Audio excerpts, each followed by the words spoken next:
Hello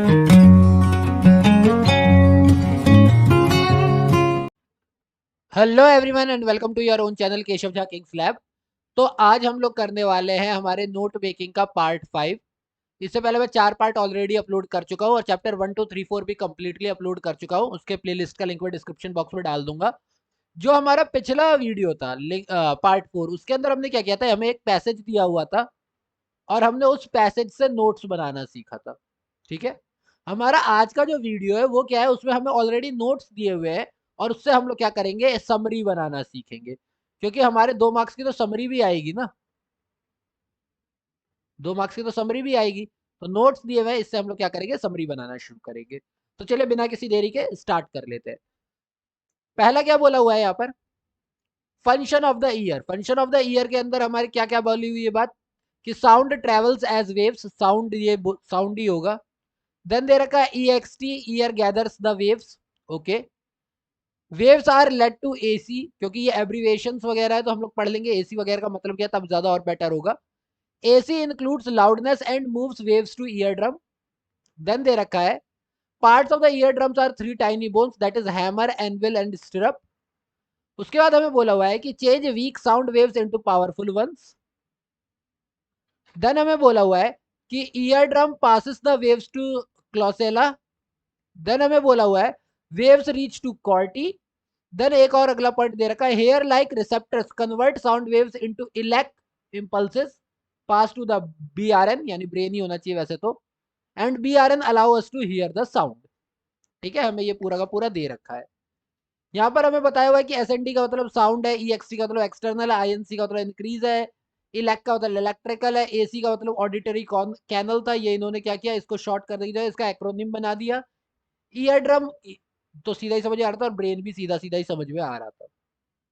तो basically इन्होंने क्या बात कही हुई है, इन्होंने स्ट्रक्चर ऑफ साउंड की बात की हुई है, फंक्शनिंग ऑफ साउंड की बात की हुई है, जिसमें क्या बोला हुआ है कि साउंड जो है ट्रेवल करता है हमारे वेव्स के थ्रू। उसके बाद उस बार जो एक्सटर्नल वेव्स, एक्सटर्नल ईयर होता है वो गैदर करते हैं साउंड को। ये साउंड जो है फिर हमारे कहा जाता है ऑडिटरी कैनल में जाता है, और ऑडिटरी कैनल जो है वो INC का मतलब क्या था, इंक्रीज। तो ऑडिटरी कैनल क्या करता है, वो इंक्रीज करता है लाउडनेस को और उससे हमें ईयर ड्रम के पास भेज देता है। ईयर ड्रम में हमारे पास 3 छोटे छोटे बोन्स होते हैं, हैमर, एनविल और स्टिरअप। ये क्या करते हैं, यहाँ पर चेंज जो होते हैं weak sound into powerful ones.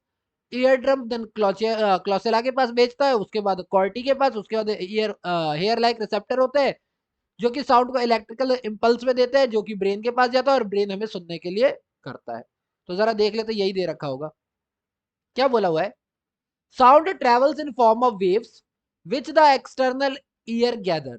Okay, passing through the auditory canal. इन्होंने क्या किया, उसी चीज को देखो जोड़ जोड़ के लिखते जा रहे हैं।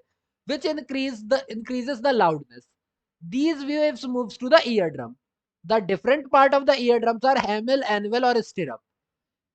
Which changes the, which लगा सकते हो, otherwise ऐसे भी लिख सकते हो, change the weak sound waves into powerful ones. Finally the wave pass through the clausula to corti, where they get converted into electrical impulse and reach into the brain, which then allow us to hear the sound. चलो, इनके पास तो बहुत time होता है, इनके पास तो सब कुछ को स्टैंडर्ड मेंटेन करने के लिए, ग्रामेटिकली करेक्ट होने के लिए बहुत टाइम होता है, छापने के लिए। आपके पास इतना टाइम नहीं होता। तो अगर मैं जरा इसको देख करके अपने हिसाब से बनाना शुरू करूं, इसके हिसाब से, तो मैं क्या कर सकता हूं, sound travels as waves, okay, and our external. क्योंकि आपको पता होना चाहिए समरी में हम लोग क्या करते हैं, समरी में हम कभी भी, इसको थोड़ा और पतला कर लेता हूँ, समरी में हम लोग कभी भी क्या करते हैं, एक्रोनिम एब्रिविएशन का यूज नहीं करते हैं। तो our external ear gathers sound and these waves are led to auditory canal.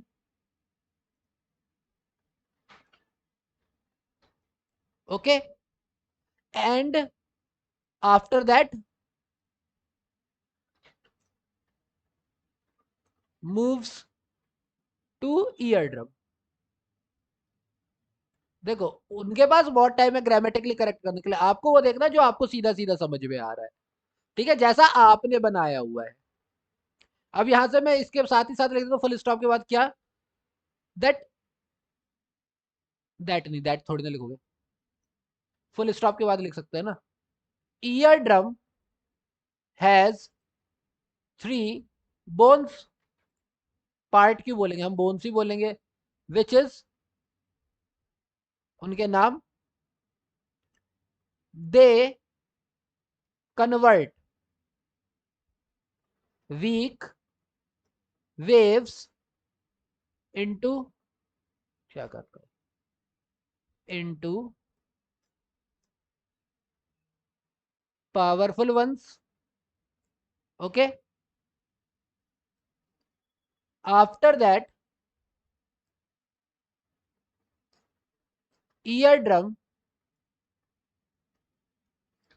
passes waves to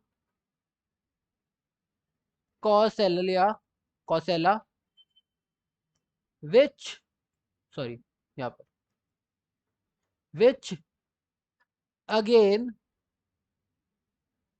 transfer it to corti, where they get converted into electrical impulse, and after that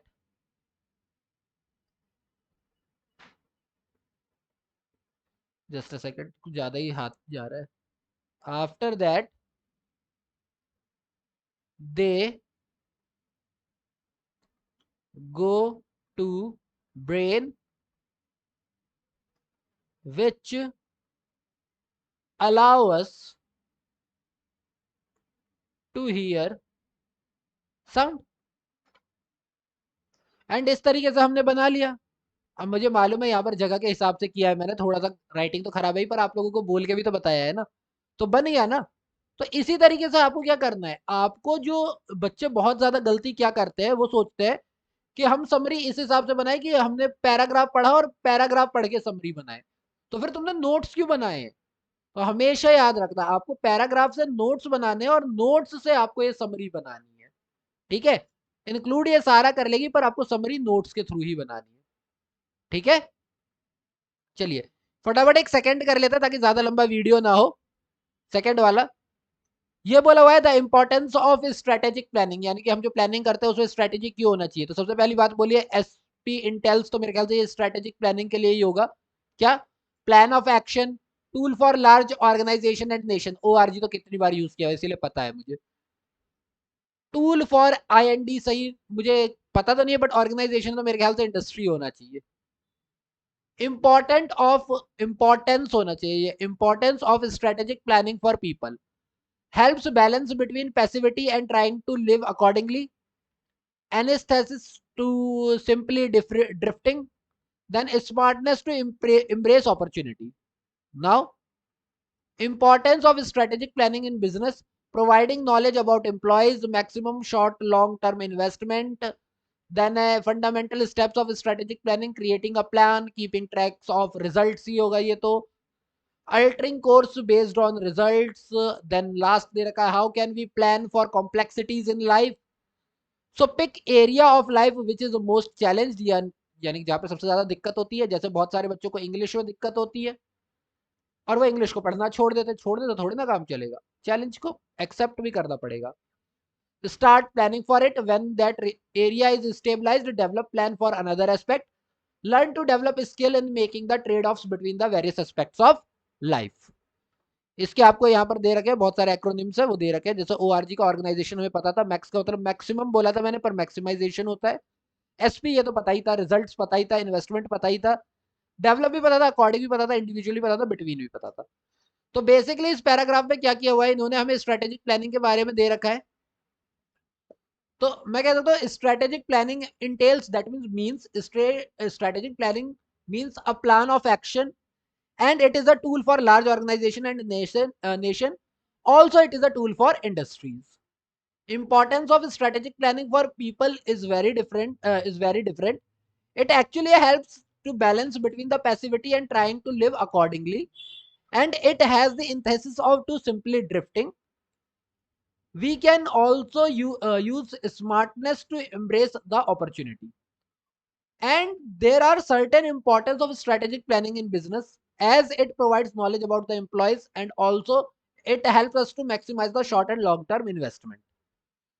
There are few fundamental steps in strategic planning, that is to create a plan and keeping tracks of result, and if you are not happy with your result, you can alter the course based on your result.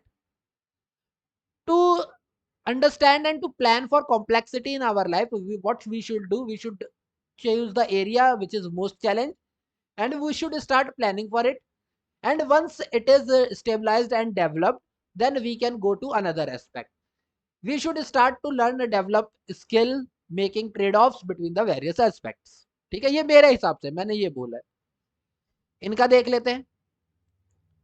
Strategic planning refers to the plan of action. It is important tool for large organization and industries. हाँ, अब आप लोग ये कह सकते हो कि अरे आपको तो वैसे ही मेरा तो वैसे ही होगा कि आपने पढ़ा होगा।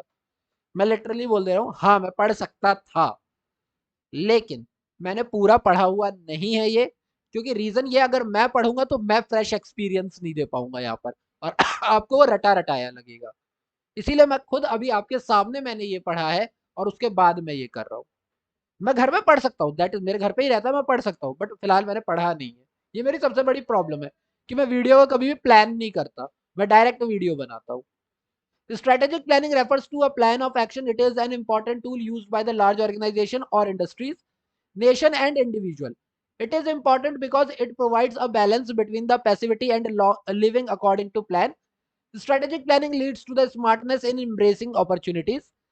Planning is important in business because you need to know the individual and you need to maximize short term and long term investment. The fundamental activities in planning includes creating a plan, keeping tracks of result, and altering course based on the results. One can plan for complicated life by picking up the area of life that is most challenged and start planning for the specific area. When one area is stabilized, start on the another. तो देखो ये बहुत ज्यादा grammatically correct बना सकते हैं, इनके पास type है, टाइम है, एक्सपीरियंस टीचर है। आपको सडन बनाना है, आपको एक पैसेज लेना है, तुरंत उसकी नोट मेकिंग करनी है और तुरंत उसकी क्या करनी है, समरी क्रिएट करनी है। ठीक है, तो इसीलिए आपको इसकी प्रैक्टिस करना जरूरी है, बिना प्रैक्टिस के ये चीज नहीं होगी। अब यहाँ पर टाइप 3 दे रखा है जिसके अंदर एक पैसेज दे रखा है और कहा है कि उसी की भाई तुम नोट मेकिंग भी बनाओ और साथ ही साथ समरी भी बनाओ, जैसा क्वेश्चन हमारे यहाँ आता है। तो मैं बस यही कहूंगा कि आपकी आईसीआई की जो बुक है उसके अंदर बहुत सारे एग्जाम्पल्स दे रखे हैं, आप उनकी प्रैक्टिस करो, बहुत हेल्पफुल होगा। आप किसी भी सब्जेक्ट को पकड़ लो, आप उसकी नोट मेकिंग और समरी क्रिएट कर सकते हो।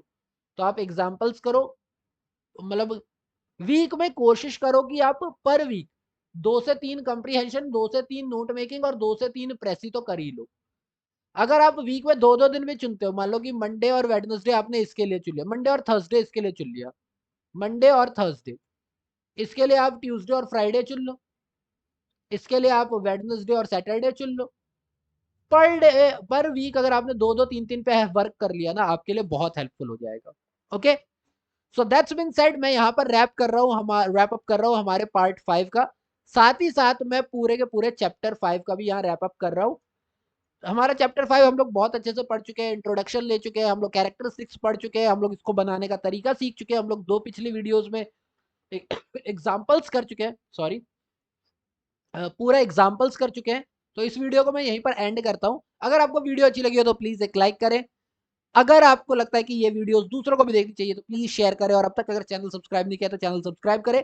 बाकी जल्दी मैं नेक्स्ट वीडियो लेकर के आऊंगा जो कि होगी चैप्टर 7 का, दैट इज प्रेसी राइटिंग।